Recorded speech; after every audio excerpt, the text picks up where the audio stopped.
Captain Sarah Chun stood on the bridge of the UES Defiance, watching the stars beyond the massive viewing window. The ship moved through space toward Kepler Station, humanity's most distant outpost. 3 years had passed since the Zephyrian Alliance had saved Earth from total destruction. 3 years since humanity had joined the Galactic War against the terrible Void Swarm. Sarah remembered the day the aliens had arrived. Earth was dying from pollution and war. Humans were fighting each other while their planet burned around them. Then the Zephyrian ships had appeared in the sky like silver angels. They offered help, technology, and hope. All they asked in return was for humans to join their fight against the machines that threatened all organic life in the galaxy. The deal seemed too good to be true. But Admiral Kethver, the Zephyrian commander, had shown them footage of worlds consumed by the Void Swarm, entire planets stripped bare by mechanical monsters that ate everything in their path. The aliens explained that the machines were spreading across the galaxy like a disease. Only by working together could the organic races survive. Sarah had been a young lieutenant then. She watched as Earth's government signed the Alliance Treaty. Human soldiers began training with alien weapons. Earth's factories started building ships using Zephyrian designs. Within months, human fleets were fighting alongside alien forces at the edge of known space. Now Sarah commanded one of those fleets. The Defiance led a squadron of 12 human ships toward Kepler Station. They were answering a distress call from the station's defenders. The Void Swarm had launched a major attack. Human and Zephyrian forces were fighting desperately to hold the line. "Captain," called Lieutenant Martinez from the communications station, "we're receiving an update from Admiral Kethver." Sarah nodded. "Put him on screen." The viewing window changed to show the familiar face of the Zephyrian admiral. His blue skin was marked with the ritual scars that showed his military rank. His large black eyes looked tired but determined. "Captain Chun," he said in perfect English, "the situation here is worse than we first thought. The swarm has brought new weapons. Our shields are failing. We need your fleet to attack their left flank while we hold the center." "Understood, Admiral," Sarah replied. "We'll be there in 20 minutes. Can you hold until then?" "We must," Kethver said. "If Kepler Station falls, the swarm will have a clear path to the inner colonies. Millions of lives depend on us." The transmission ended. Sarah turned to her crew. These were good people. Humans who had volunteered to leave Earth and fight in a war that was not originally theirs. They trusted her to bring them home safely. "All ships, this is Captain Chun," she announced over the fleet communication system. "We're going into a hot zone. The swarm is hitting Kepler Station hard. Our job is to hit them harder. Remember your training. Watch out for each other. Let's show these machines what humans can do." The response came back from all 12 ships. Voices of men and women ready to fight for their new alien allies. Ready to die if necessary. To protect the galaxy from the mechanical threat, the fleet dropped out of faster-than-light travel near Kepler Station. The sight that greeted them was chaos. The massive space station was surrounded by ships engaged in fierce battle. Bright energy beams cut through the darkness. Explosions lit up space like deadly fireworks. On one side were the organic forces. Sleek Zephyrian cruisers with their blue energy shields. Sturdy human destroyers with their missile launchers. Fast alien fighters weaving between the larger ships. On the other side was the Void Swarm, dark mechanical ships that looked like they had been grown rather than built. Their weapons fired red beams that could cut through almost any armor. "All ships, attack pattern Delta," Sarah ordered. "Target their heavy cruisers. Keep moving and don't let them get a lock on you." The human fleet charged into battle. The Defiance led the way, its main guns firing at the nearest swarm ship. The alien machine exploded in a ball of fire and metal fragments.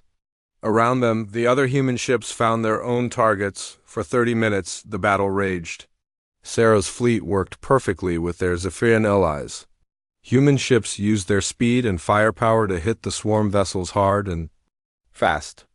The aliens provided covering fire with their more advanced weapons.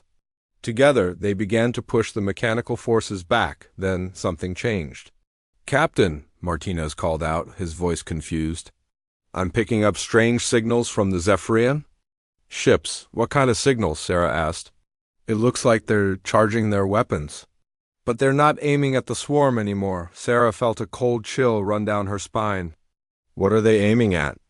Before Martinez could answer, the first Zephyrian ship opened fire. Its blue energy beam struck the human destroyer Courage. The ship's shields collapsed instantly. A second beam followed, and the Courage exploded. All human ships? This is Admiral? Kethver, came a voice over the communication system. But now the alien's tone was different, cold and emotionless. You have served your purpose. Your resistance ends now. Sarah stared in shock as more Zephyrian ships turned their weapons on the human fleet. The aliens who had been their allies, just moments before, were now trying to kill them all.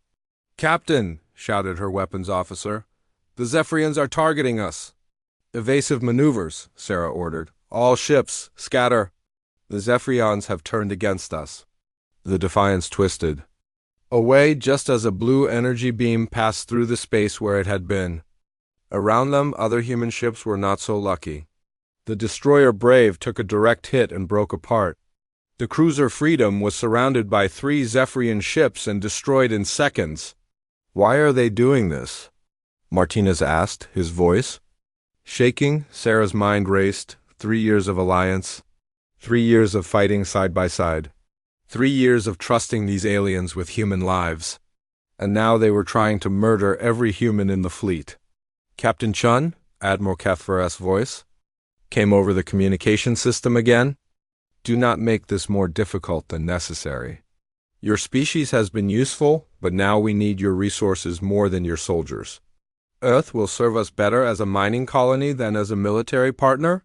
The truth hit Sarah like a physical blow. The Zephyrians had never been their allies. They had used humans as cannon fodder in their war. Now that the immediate threat was over, they wanted to take everything humanity had. All remaining human ships, Sarah broadcast, full retreat. Get to the jump point. We have to warn Earth. Only 4 human ships were left out of the original 12. They ran for their lives while Zephyrian forces chased them.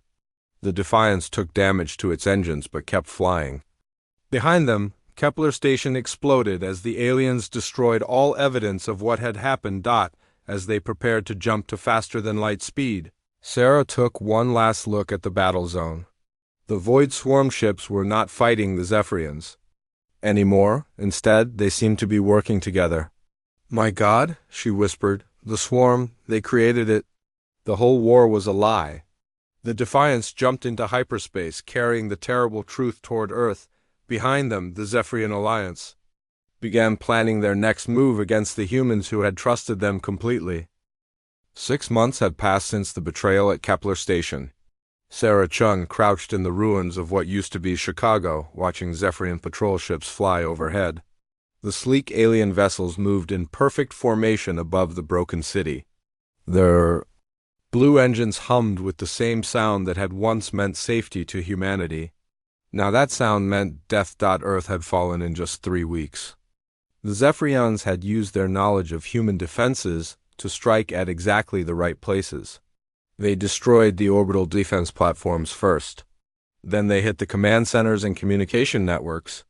By the time Earth's leaders understood what was happening, it was too late. The aliens had not killed everyone. That would have been wasteful. Instead, they had set up a puppet government led by humans who were willing to work with the occupiers. These collaborators told the population that resistance was impossible. They said the Zephyrians were too advanced, too powerful. They promised that life would be good for humans who accepted the new order. Many people believed them. What choice did they have? The Zephyrian ships could destroy entire cities from orbit. Their ground forces had weapons that could cut through any human armor. Their technology was centuries ahead of anything humans had built, but Sarah knew something the collaborators did not. She had seen the aliens turn their weapons on their own allies. She had watched them work with the very machines they claimed to be fighting.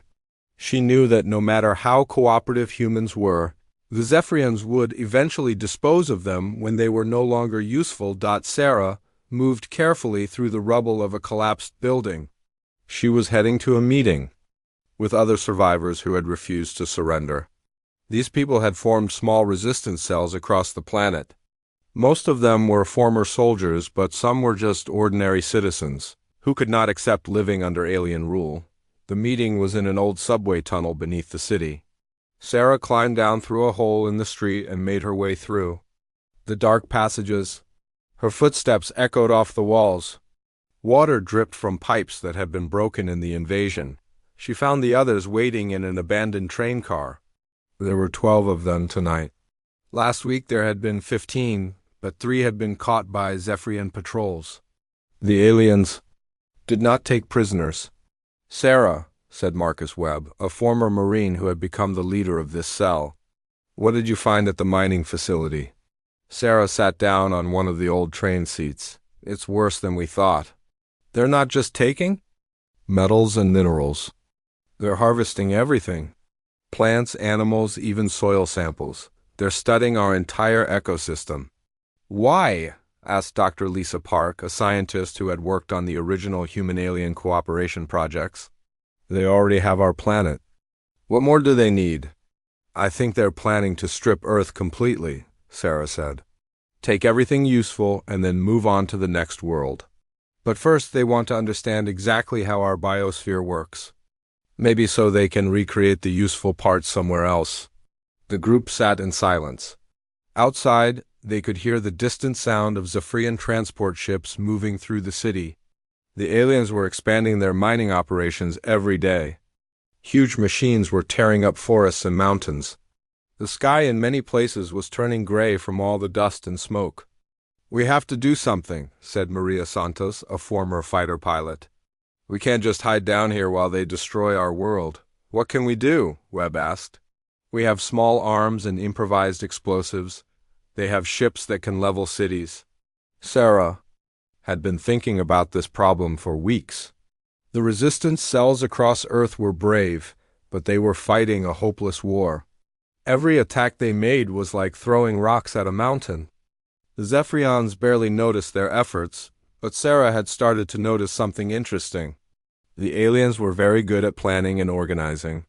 Their attacks were precise and efficient. Their technology was reliable and powerful. But they were not good at adapting when things did not go according to plan. "I think we're fighting them wrong," Sarah said. "We're trying to match their strength with our strength. But we're never going to be stronger than they are. We need to be different." "What do you mean?" Dr. Park asked. "Think about how they fight," Sarah explained. "Everything is calculated. Everything follows a pattern. Their computers can predict what we're going to do before we do it. But what if we did things that made no sense? What if we were completely unpredictable?" Webb frowned. "You mean act crazy?" "No," Sarah said. "I mean act human. The Zephyrians understand logic and efficiency. They don't understand creativity and chaos. They don't understand why humans sometimes do impossible things just because someone told them it couldn't be done." Sarah pulled out a small device she had been working on. It looked like a piece of junk made from broken electronics and scrap. "Metal. I built this from parts one found in the ruins. It's a signal jammer, but it works completely differently from anything in their databases. Their scanners can't even tell what it is." Maria picked up the device and examined it. "This shouldn't work. The power source is too weak and the components don't match." "That's exactly the point," Sarah said. "Human engineering is messy and inefficient. We make things work that have no right to work. We solve problems by trying things that make no sense. The Zephyrians can't predict that because their minds don't work that way." Dr. Park was nodding. Slowly, during the cooperation years, I noticed that the aliens always seemed confused by human creativity. They could copy our technology, but they couldn't understand why we designed things the way we did. They kept trying to make our designs more logical and efficient. "And every time they did that, the design stopped working as well," Sarah added. "Human technology isn't just about the parts. It's about the way we think about problems. We don't just build machines. We build solutions to problems that don't exist yet." Webb was starting to look interested. So what are you proposing? We stop trying to fight like soldiers, Sarah said.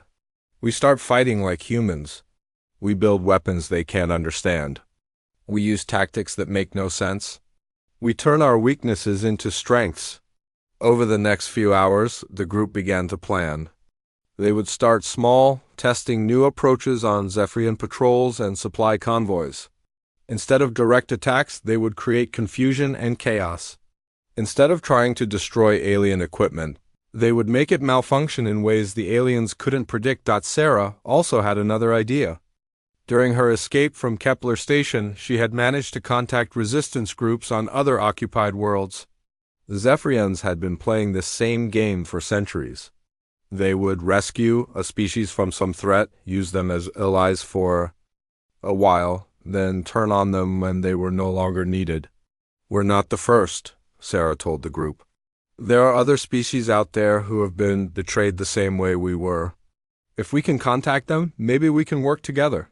How? Webb asked. The Zephyrians control all communication systems. Sarah smiled for the first time in months. Remember what I said about doing things that make no sense? I have an idea. But first, we need to steal some equipment from the Zephyrian command post. Maria laughed. You want us to attack one of their most heavily defended positions just to steal some radio equipment? Not attack, Sarah said. Infiltrate, and not just any radio equipment. I want their quantum communication array, the one they use to talk to their homeworld. The group stared at her in silence. The idea was completely insane. A quantum communication array would be guarded by the best Zephyrian security systems. Getting close to it would be suicide, but that was exactly why it might work. The aliens would never expect such a desperate and illogical plan. They would be watching for military attacks and carefully planned infiltrations. They would not be expecting a small group of humans to simply walk in and steal their most important equipment. All right, Webb said finally. Let's be human. Let's do something impossible. As the meeting ended and the resistance members prepared to leave, Sarah felt something she had not felt since the betrayal. Hope. Not hope that they would win easily, but hope that they could fight back in a way that mattered. Hope that humanity's greatest weakness might also be its greatest strength. The Zephyrians had superior technology and vast military power. But they had made one crucial mistake. They had underestimated what humans could do when they stopped trying to be logical and started trying to be human. The old mine shaft stretched deep into the earth beneath the Rocky Mountains. Sarah Chun walked through the darkness, her footsteps echoing off the stone walls. Behind her, a team of resistance fighters carried equipment they had stolen from the Zephyrians 3 weeks ago. The quantum communication array had been heavily guarded, just as Sarah had expected. But the aliens had not been prepared for humans who pretended to be delivery workers bringing them pizza. Sometimes the most ridiculous plans worked the best. The mine led to something that even Sarah had not fully believed until she saw it with her own eyes. Hidden beneath tons of rock and earth was a massive underground facility. The entrance was disguised as a collapsed tunnel, but behind the false wall lay corridors that stretched for miles. Emergency lighting flickered on as they approached, activated by motion sensors that had been waiting in darkness for over 3 years. "My God," whispered Dr. Park, staring at the enormous blast doors that opened before them. "How long has this been here?" Sarah checked the date stamped on the nearest wall panel. Construction finished 2 months before the Zephyrians arrived. Someone knew this day might come. They walked into a vast underground complex filled with manufacturing equipment, computer systems, and warehouses full of supplies. Everything was automated and waiting for activation. Sarah found a control terminal and inserted the data chip she had taken from the Zephyrian command post. The facility's computers came to life, and information began scrolling across dozens of screens. "What is this place?" asked Marcus Webb, looking around in amazement. Sarah read from the main display screen. "Project Sleeping Giant, emergency manufacturing facility designed to operate independently, in case of total system failure or foreign occupation. Authorization level, eyes only, Joint Chiefs of Staff. The truth became clear as they explored the facility. Years before the Zephyrian alliance, some military leaders had been suspicious of humanity's new alien friends. They had quietly built hidden factories in remote locations around the world. These facilities were designed to stay hidden until humanity needed them most. The paranoid generals had been right to worry.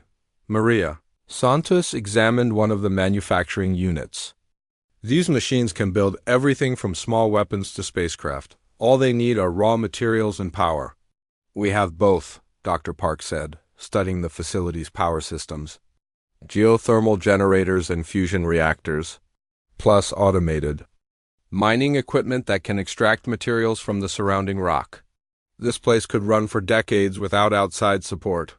Sarah activated the communication system and began searching for signals from other hidden facilities.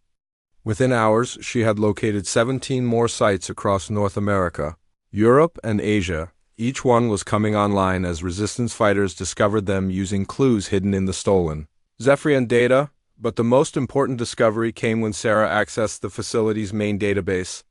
The paranoid military planners had done more than build hidden factories. They had been secretly studying Zephyrian technology from the very beginning of the alliance. Every piece of equipment the aliens had shared with humanity had been carefully analyzed and reverse engineered. Look at this, Sarah called the others over to her terminal. They figured out how Zephyrian shields work, how their weapons function, how their computers process information, everything. Webb studied the technical diagrams on the screen. This is incredible. But why didn't they use this information during the invasion? Because they never got the chance, Sarah replied. The Zephyrian struck too fast, but now we have it. And we can do something the aliens never expected. Over the following weeks, the hidden facilities began producing weapons and equipment that combined human engineering with stolen alien technology.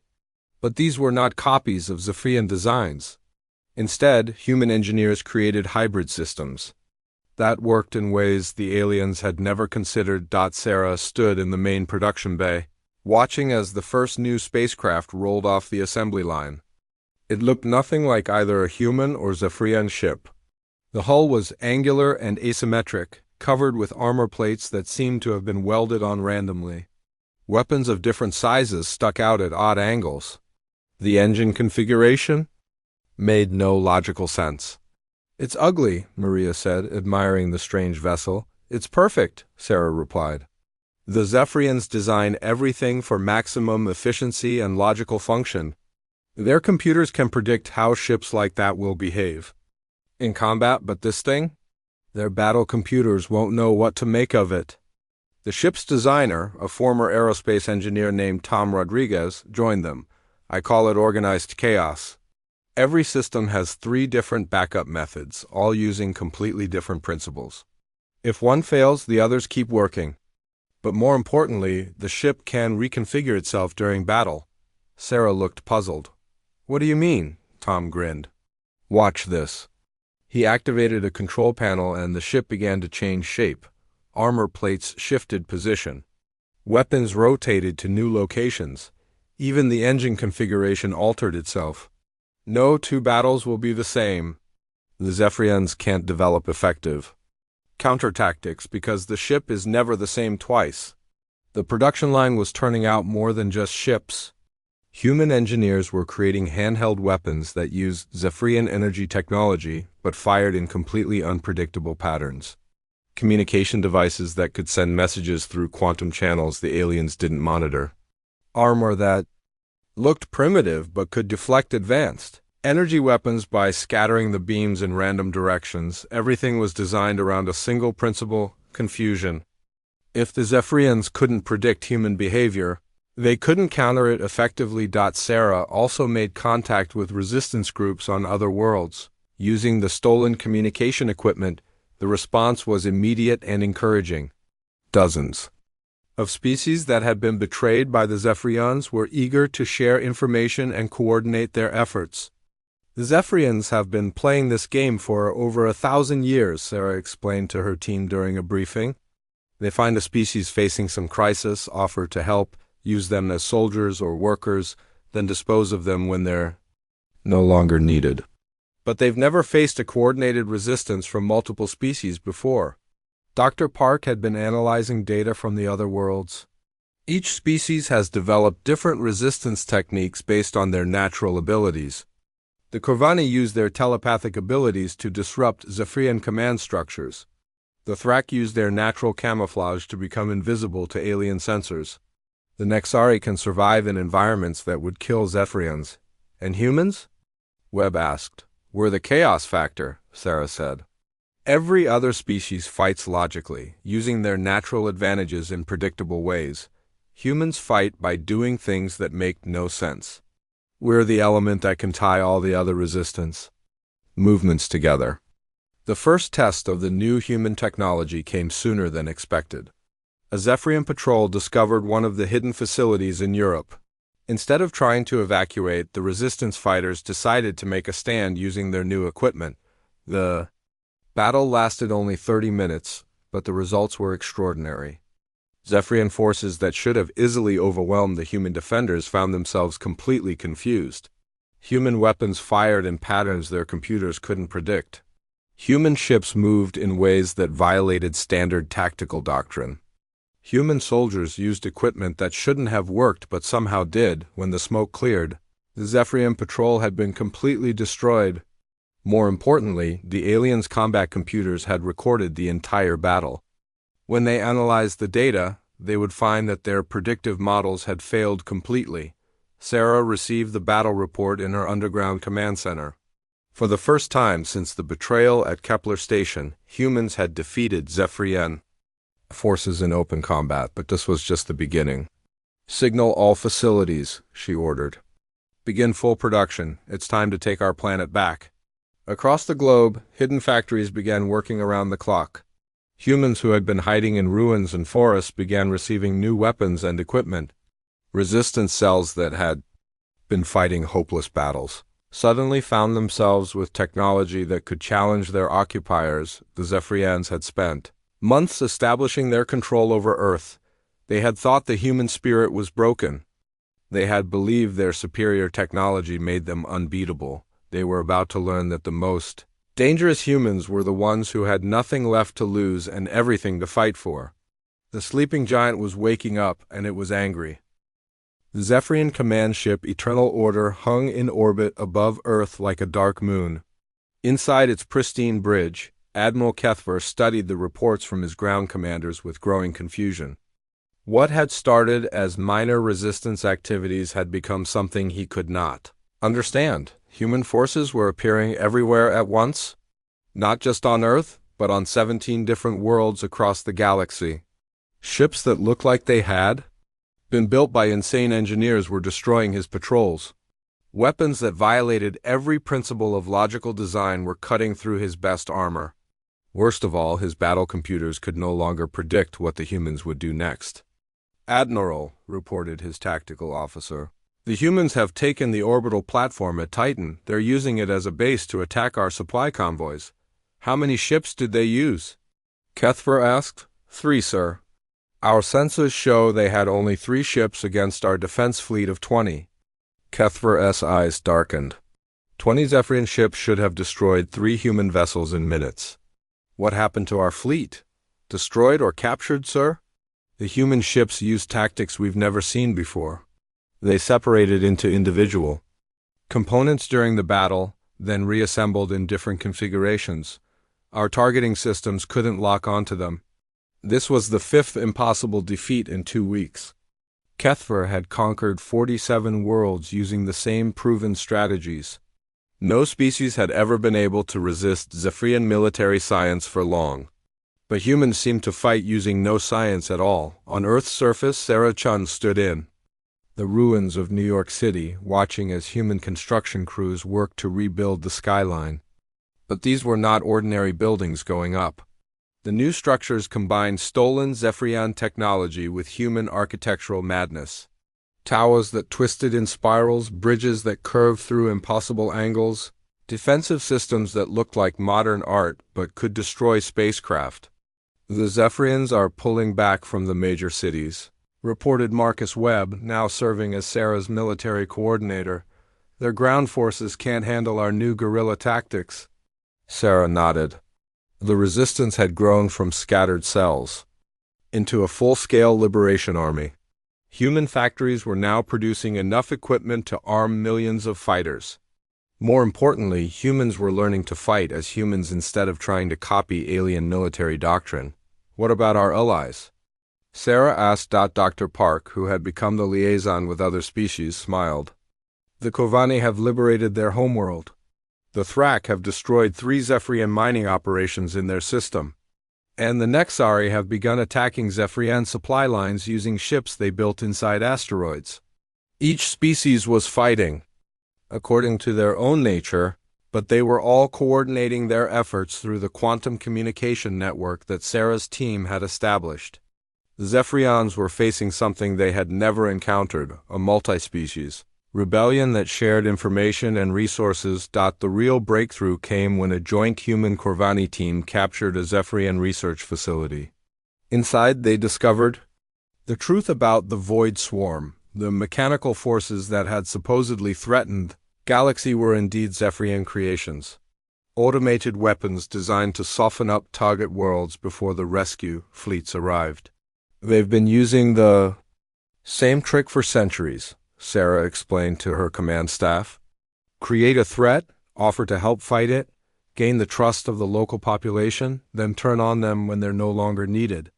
Maria Santos, now commanding the human space fleet, had an idea. If the Void Swarm is controlled by Zephyrian computers, maybe we can turn it against them. Tom Rodriguez, the engineer who had designed the first Chaos ships, looked up from his technical displays. It's possible. The swarm units are connected through a central control network.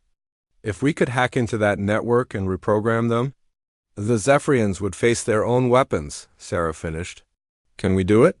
Not using normal methods, Tom admitted. Their computer security is too advanced. But if we approach it like a human engineering problem instead of a hacking problem. The plan that emerged was typically human in its apparent insanity. Instead of trying to break through Zephyrian computer defenses, they would trick the system into accepting their commands. Tom's team began building what they called a logic virus, a program that would convince the Void Swarm Control Network that humans were actually Zephyrians giving legitimate orders. The virus worked by exploiting the aliens' own perfectionism. Zephyrian computers were designed to be absolutely logical and efficient. They followed orders without question as long as those orders came through proper channels with correct authorization codes. The virus would make human commands appear to have the highest possible authorization level, while the technical teams worked on the virus. Sarah prepared for the largest military operation in human history. The plan was to simultaneously attack Zephyrian forces on 30 different worlds while deploying the virus against the Void Swarm. If it worked, the aliens would suddenly find themselves fighting on dozens of fronts with their own weapons turned against them. The attack began at precisely 0800 Earth time. Human fleets emerged from hiding places throughout the galaxy, striking at Zephyrian military bases and command centers. The ships they used were the product of months of chaotic human engineering, vessels that looked like they had been assembled by madmen but fought with devastating effectiveness on the Zephyrian command ship. Alarms began sounding throughout the bridge. Reports flooded in from across the galaxy.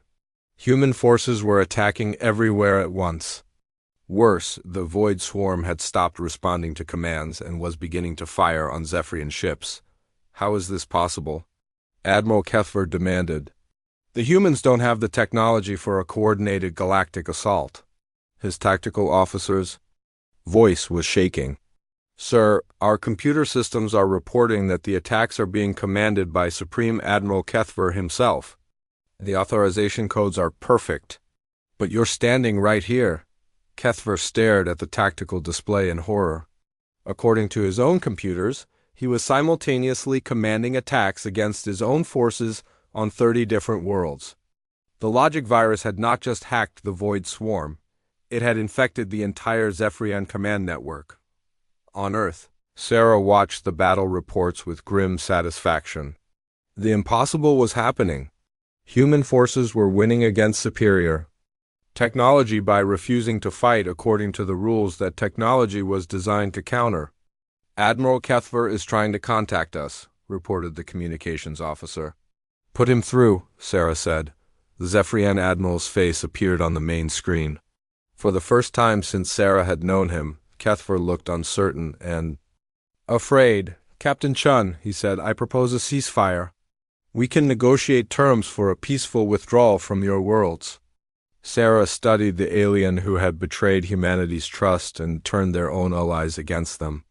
You're not in a position to negotiate, Admiral. Your fleets are scattered. Your computer systems are compromised. Your own weapons are hunting. Your ships, your species has proven more resourceful than we anticipated, Kethver admitted. But you cannot maintain this level of warfare indefinitely. Your technology is still inferior to ours. Our technology isn't inferior, Sarah replied. It's just different. We don't build things to be perfect. We build them to work when perfect things fail. The truth was that the human offensive could not continue forever. Their hidden factories were producing equipment at maximum capacity, but they were still vastly outnumbered by Zephyrian forces. However, the aliens didn't need to know that. You have 48 hours to begin withdrawing from all occupied worlds. Sarah continued. After that, we'll assume you want to continue fighting a war you can't predict and can't control. Kethver's image flickered and disappeared. Across the galaxy, Zephyrian forces began receiving new orders. For the first time in over 1,000 years, the Zephyrian Empire was retreating, but Sarah knew this was not the end. It was only the beginning of something that would change the galaxy forever. Humanity had learned to fight, and they had learned to win. The question was, what would they do with that knowledge? The Zephyrian homeworld of Ketha Prime had never been attacked in its 3,000-year history. The planet's blue oceans and silver cities had always been protected by the most powerful fleet in the galaxy. But now human ships hung in orbit around the world like dark storm clouds, waiting for the final battle to begin. Sarah Chun stood on the bridge of her flagship, the UES Chaos Engine. The ship was a masterpiece of human engineering madness. Its hull shifted and changed shape constantly, making it impossible for enemy sensors to get a clear reading. Weapons appeared and disappeared from hidden ports. The entire vessel looked like it had been designed by a committee of creative lunatics, which was exactly what made it so effective. Admiral Kethver is requesting a final meeting, reported the communications officer. He wants to discuss surrender terms. Sarah nodded. Tell him to meet us on the surface. The old palace in the capital city.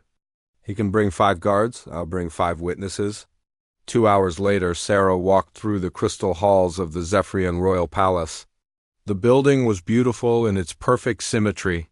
Every angle was precise, every surface flawless.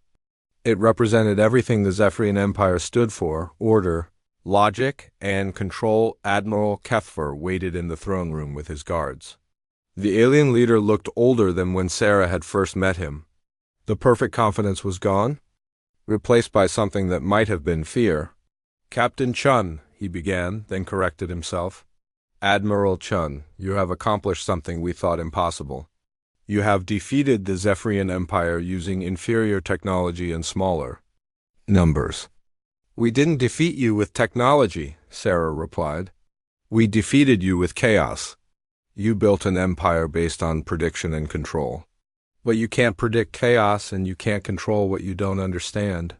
Kethver gestured around the palace. This empire has brought peace and order to thousands of worlds. We have eliminated war, disease, and poverty wherever we have ruled. Yes, we have been harsh with some species. But the greater good requires difficult decisions. The greater good, Sarah repeated. Is that what you called it when you used US as cannon fodder? When you planned to strip Earth bare and leave humanity to die? Your species would have destroyed itself anyway, Kethver said. We offered you a chance to serve something greater than your own chaotic nature. Sarah walked to the massive window that overlooked the capital city. In the distance, she could see Zephyrian civilians going about their daily lives. They had no idea that their empire was about to fall. They believed their leaders were protecting them from the chaos of the galaxy. "The problem with your empire," Sarah said, "is that it's built on lies. You tell each species that you're saving them from some terrible threat, but you are the threat. You create the problems you claim to solve." "And what will you create?" Kethver asked. "Your species is violent and unpredictable. You have proven. You can destroy, but can you build? Can you bring order to the galaxy?" Sarah turned back to face the alien admiral. "We're not here to rule the galaxy. We're here to make sure no one else can rule it either." Kethver's eyes widened. "You would destroy everything we have built? Thousands of years of progress and civilization?" "We're going to free every world you've conquered," Sarah said. "We're going to give each species the right to choose their own path, even if they choose badly, even if they make mistakes. That's what freedom means." The meeting ended with Kethver's unconditional surrender. The Zephyrian fleet would stand down. Their occupation forces would withdraw from all conquered worlds. The empire that had dominated the galaxy for millennia would come to an end, but as Sarah returned to her ship, she felt no satisfaction. Victory had come with a price that was only now becoming clear. Over the following months, human fleets spread across the galaxy, liberating world after world. The freed species celebrated their independence with joy and gratitude. But some of them began to notice something disturbing about their human liberators. The humans were efficient, ruthlessly efficient. They destroyed Zephyrian military bases with surgical precision. They hunted down collaborators with relentless determination. They rebuilt defensive systems that were more advanced than anything the Zephyrians had built. Dr. Park came to see Sarah in her quarters aboard the Chaos engine. "I'm getting reports from the liberated worlds. Some of the species are asking questions about our intentions." "What kind of questions?" Sarah asked. "They want to know when we're leaving. They want to know why we're building permanent bases on their worlds. They want to know why our advisors seem to be making all the important decisions." Sarah stared out at the stars. "We can't just leave them defenseless. The Zephyrians might return. There might be other threats we don't know about yet." "Sarah," Dr. Park said gently, "listen to yourself. You sound exactly like Admiral Kethver." The words hit Sarah like a physical blow. She turned to face her old friend. "We're not like them. We're protecting these worlds, not exploiting them. Are we?" Dr. Park asked. "The Kovani homeworld has human naval bases in orbit. The Thrax system has human mining operations extracting materials for our war machine. The Nexari are being asked to provide soldiers for our peacekeeping forces. How is this different from what the Zephyrians did?" Sarah wanted to argue, but she couldn't find the words. The truth was becoming impossible to ignore. Humanity had defeated the Zephyrian Empire by becoming something the galaxy had never seen before, a species that could outthink, outfight, and outmaneuver any opponent, but power corrupted. And absolute power corrupted absolutely. Marcus Webb joined them in Sarah's quarters. "Admiral, we've got a problem. 3 worlds in the Outer Rim are forming an alliance against us.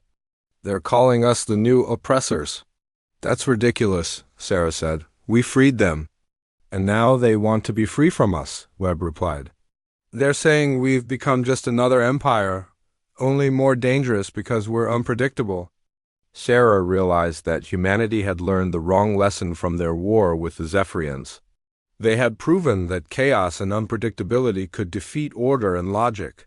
But they had also proven that they were the most dangerous species in the galaxy. The Zephyrians had been predictable. Other species knew what to expect from them. They followed rules, even if those rules were cruel. But humans made up the rules as they went along. They changed tactics in the middle of battles. They kept secrets from their own allies. They did whatever they thought was necessary to win, and winning had become the only thing that mattered. Sarah walked to her personal log recorder and began to speak. "Admiral Sarah Chung, personal log, date 2387.5, Today marks 6 months since the fall of the Zephyrian Empire. The galaxy is free from their rule, but I'm beginning to understand what Admiral Kethver meant when he asked what we would create. She paused, choosing her words carefully. We set out to save humanity and our allies from oppression. But somewhere along the way, we became the thing we were fighting against. We told ourselves it was necessary. We told ourselves it was temporary. We told ourselves we were different. Sarah looked out at the stars, where human ships patrolled space lanes that had once been controlled by alien fleets. But power doesn't care about good intentions. Power only cares about power, and we've learned to take it very, very well. She turned off the recorder and sat in silence. The galaxy had thought it was safe when the Zephyrians fell. The liberated species had celebrated their freedom and looked forward to peace. They were wrong. Humanity had learned to hunt, and now no one was safe. Not from the chaos of human ambition. Not from the unpredictability of human nature. Not from the terrible efficiency of human warfare. The greatest predators in the galaxy were no longer the ones who planned and calculated. They were the ones who adapted and improvised. The ones who did whatever it took to survive. The ones who never stopped fighting. Even after they had already won, the galaxy would learn to fear the humans who had saved it, because in the end, there was no difference between a protector and a conqueror except the story they told themselves about their own actions.